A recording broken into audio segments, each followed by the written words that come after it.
Welcome to the Twisted Tentacle Inn. I'm your innkeeper, Vase Odin, and today we'll be introducing rogues. This guide is meant to be an introduction to the rogue faction for new players. We'll be discussing some of the best cards for rogues for level 0 as well as higher level ones, and we'll be going over each individual investigator currently available for the rogue class. Rogues are a popular faction with some very dedicated followers in the community.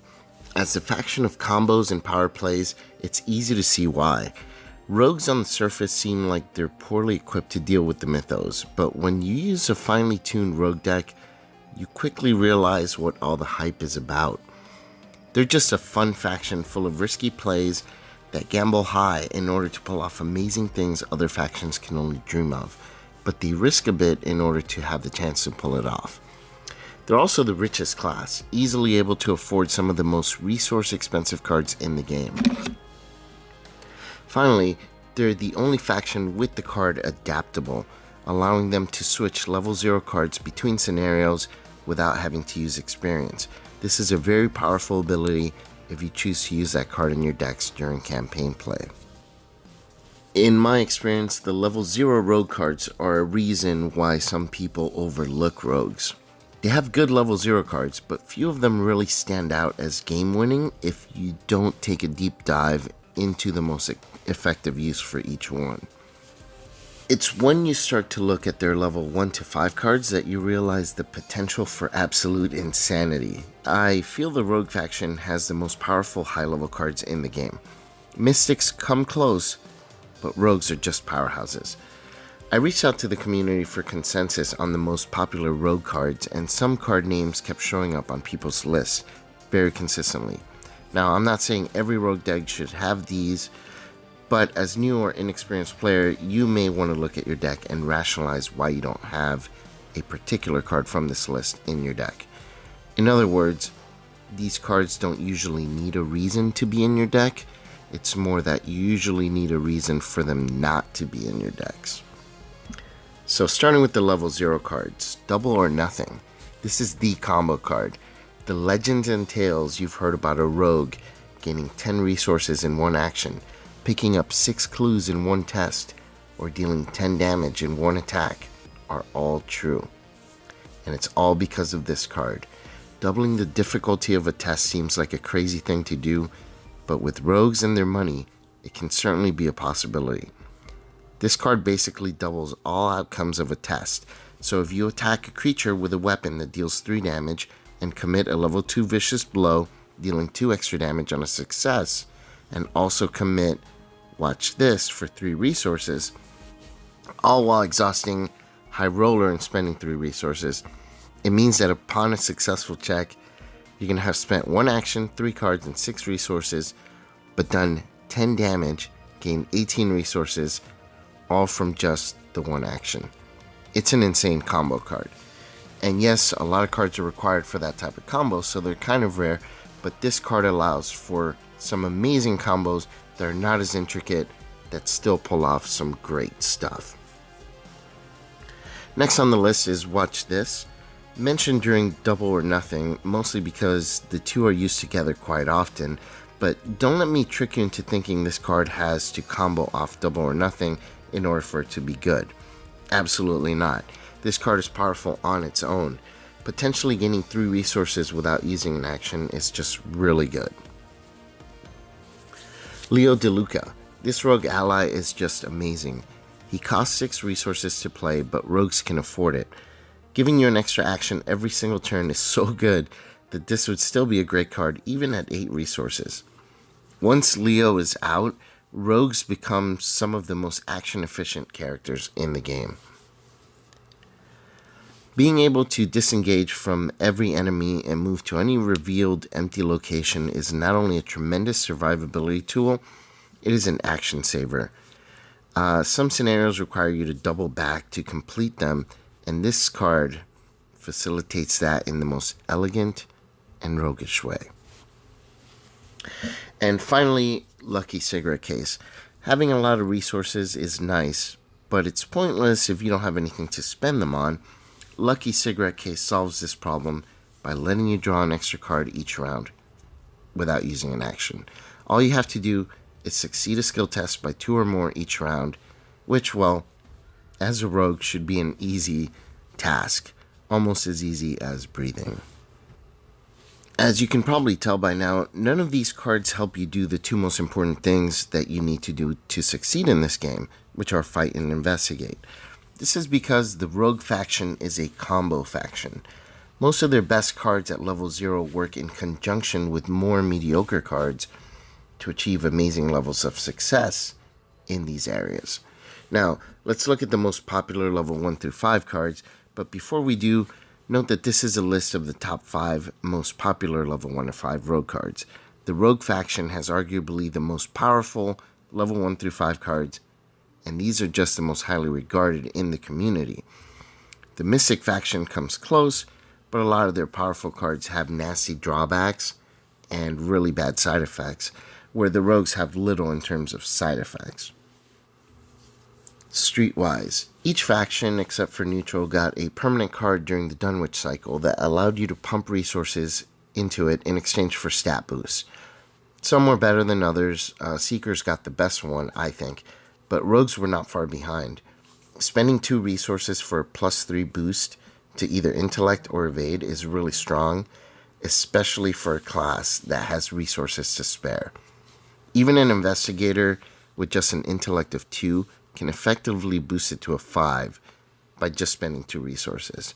And the best part is that you don't even have to be lucky enough to draw this card because it's a permanent. It starts in play. Next is Adaptable, the first card every rogue should consider when upgrading cards during a campaign. This card is amazing when you know what to expect out of the next scenario, because it essentially lets you tailor your deck to effectively face whatever the next scenario is going to throw at you. Its return on investment does dwindle when you're doing a blind run. What that means is it's the first time you play a scenario and you don't know what's coming at you. But luckily, a blind run of a scenario only happens once ever. Next on the list is Lockpicks. At level 0, rogues struggle to pick up clues. As soon as they get a bit of experience, they become amazing at picking up clues because of cards like Streetwise, Lola Santiago, and Lockpicks. Lockpicks is great because it not only uses the rogue faction's best stat in agility, but it also gives them unlimited uses as long as they succeed by 2 each time. That's very strong, especially when most rogues with lockpicks will be investigating at a minimum of a 6. Chicago Typewriter. Although rogues aren't usually good at fighting, except for Skids, once they have some XP, they can get one of the best weapons in the game with Chicago Typewriter. Pair this with cards like Sleight of Hand, and you can extend the amount of uses and even play it for 1 round for a very low price. I still wouldn't have a rogue be the main combatant in a group unless they're Skids, but this allows rogues to contribute to boss fights very efficiently. And finally, Hot Streak level 4. Spending 3 resources to gain 10 is just plain strong. Throw it in a Sefina deck that can copy this card several times and you have an obscene amount of resources to play with. But it's not just Safina who benefits from this. Remember Streetwise? Well, having a ton of resources to boost your intelligence means that you'll be picking up clues very easily from even the highest shroud locations. Now that we've looked at some key cards for the rogue faction, let's explore the current rogue investigators currently available for use for Arkham Horror the card game. Released with the core set, Skids O'Toole was very much disliked early on by a large part of the player base. It was difficult to build Skids properly due to his stat mix, and his low willpower was such a liability against treacheries that he quickly went into people's binders. With high stats in both agility and combat, people can get confused as to whether he should be built for evasion or damage. But that was a different time, and the card pool has grown exponentially, and Skids has improved right along with it. My experience with Skids is that he works best as a boss killer. He used his naturally high evade to handle non-hunter enemies early in a scenario, and then use the rogue resource generation cards to keep your resources high and use his special ability to get extra actions. I then recommend using the Guardian card pool for weapons. I highly recommend the 45 Thompson and the Machete. And also use stat boost for combat from the Guardian faction like B-Cop. In later levels, leverage the Guardian card pool to get your willpower to an acceptable level and not worry too much about treacheries. Cards like Bandolier level 2 and Police Badge are basically made for Skids. Finally, as a lot of rogues do, use the spare resources to leverage stat boost with what they call pump cards. I have posted a fun level 19 deck for Skids that you can use in standalone scenarios. You can find it in the description below. You can still make Skids work with just core set cards, but I highly recommend looking into Arkham DB for such decks. As you buy expansions and grow your card collection, you'll find Skids to be a very powerful investigator.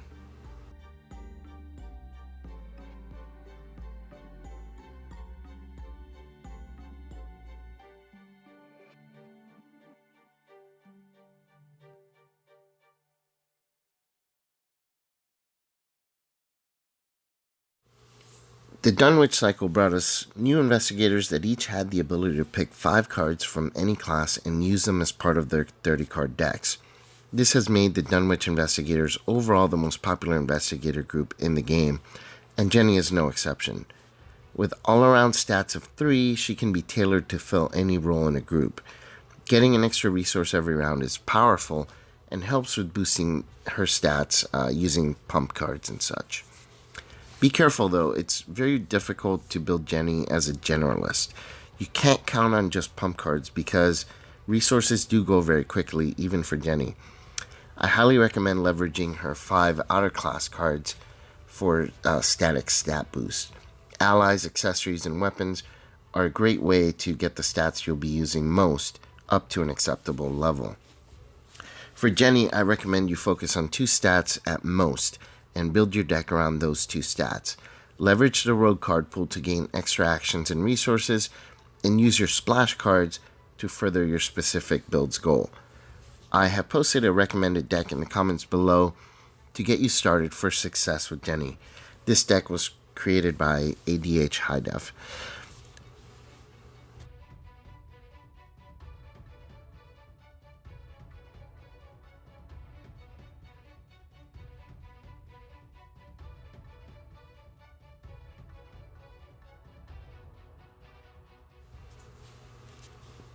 The release of the Path to Carcosa cycle brought with it new investigators with mechanics that took us outside the norms we were used to. A lot of the investigators had wacky and interesting abilities and deck building options that crossed the boundaries of what we initially thought was possible in the Arkham Horror card game. Safina was quite possibly one of the best examples of this. With 3 copies of her signature card and special rules including a larger than standard deck size and a larger starting hand, as well as ways to play events multiple times and access them easily, Sefina was potentially one of the most versatile deck building capabilities of the Rogue faction. Her signature cards let her copy events, which means she can play powerful event cards multiple times in a game, and with the Mystic faction having cards like Quantum Flux allowing her to reshuffle used cards back into her deck, Sefina is an events powerhouse. For building Safina, I recommend specializing. She's versatile enough to specialize in combat, investigating, or chaos bag and encounter deck manipulation. If you spread too thin by trying to build her as a generalist, you do risk having a very inconsistent experience from scenario to scenario, and you end up not being very helpful to your team. It can be done, but it takes experience to pull off a Safina generalist build. I have posted a recommended clue gathering Safina deck from Motux for multiplayer use in the comments below. If you're playing her solo, one of the best things you can do is take advantage of her high evade to manage simple foes, using other events to deal with bosses, and throw in clue gathering events and assets from the higher level rogue faction cards in order to maximize clue gathering aspects of the game. I still haven't had consistent results with her in solo, but I recommend a deck from Onetribe that seems pretty solid for solo play, and I'll post it in the comments as well. It's also very important to keep in mind her extremely low health score.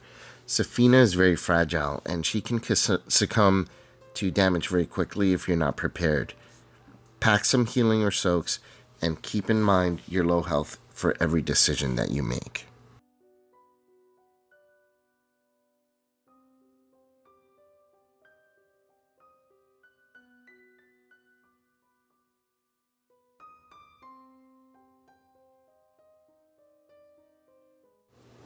The rogue from the Forgotten Age cycle, Finn Edwards, excels at investigating. In my opinion, Finn has the potential to be the best rogue for gathering clues. He gets an extra action for evading every turn, which can free him up to look for clues later on. With the rogue card pool, especially the ones you can buy with experience points, you can dominate clue gathering. Throw in his deck building ability to add any 5 level 0 Seeker or Survivor cards, and you can push him to powerful levels of investigation. I can't stress enough just how useful his high intellect is, especially when combined with the very excellent rogue card pool. This means that he's prepared for the 2 most important aspects of the game, enemy management and investigation. Finn quickly became very popular in the Arkham community, mostly because of his excellent agility and high intellect. He does have a major flaw though, very similar to Skids. His willpower of 1 is one of the lowest in the game, which leaves him exposed to the horrors of the mythos and can lead him to going insane very quickly if you don't manage this properly.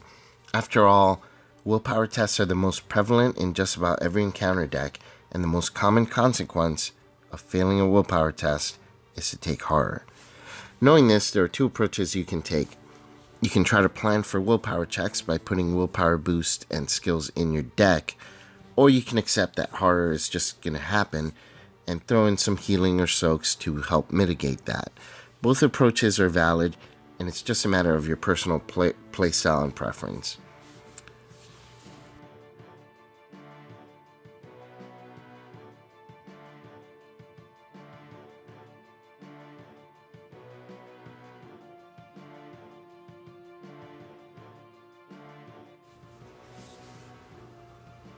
The investigators of the Circle and Done cycle took things to a whole new level in terms of mechanical complexity.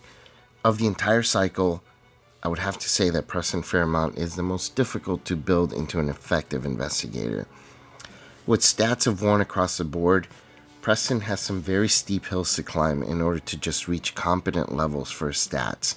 He's the richest of all the investigators, which certainly helps, but it doesn't fix all of his problems. This is mostly because the money from his inheritance, which is 4 extra resources per turn, goes away at the end of the turn if it's not used, and it pretty much can only be used during the investigator phase. Now, you can use an action to move the resources from your inheritance into your normal resource pool, but it does take an action, which is the single most valuable resource in the game. This means you really can't count on family inheritance to help pump cards for treachery tests. Luckily, access to the Survivor card pool allows Preston to work his low stats into his advantage. There is a great deck by Difrakt on Arkham DB that uses this strategy, and I'll post that in the comments. Now, in addition, Preston can be built as a poster child for a new money hoarding archetype. This is a deck where you can rack up your resources but you don't spend them, or you spend very few in order to maximize certain cards that give you bonuses just for having a lot of resources. I haven't seen this used to great effect yet. Correct me in the comments below if you have a deck to show for this, but I have a feeling by the end of the cycle we'll have a good card pool in order to support this type of deck archetype. Now, because of his inheritance mechanic, Preston can also be built to great effect using Dark Horse. It takes significant deck building skills to create an effective Dark Horse Preston deck, but luckily Motux has once again made a very effective one. Check the description below for the link. I'll post it there. My recommendation for your first upgrade is Lola Santiago. Once you get her in your Preston deck, you can investigate amazingly well, and then you can start contributing to the group on a more reliable level. Preston is touted as a powerful investigator, but I stand by my assessment that he is one of the more advanced investigators to play effectively, and you may want to get a few games under your belt before you dive into this guy.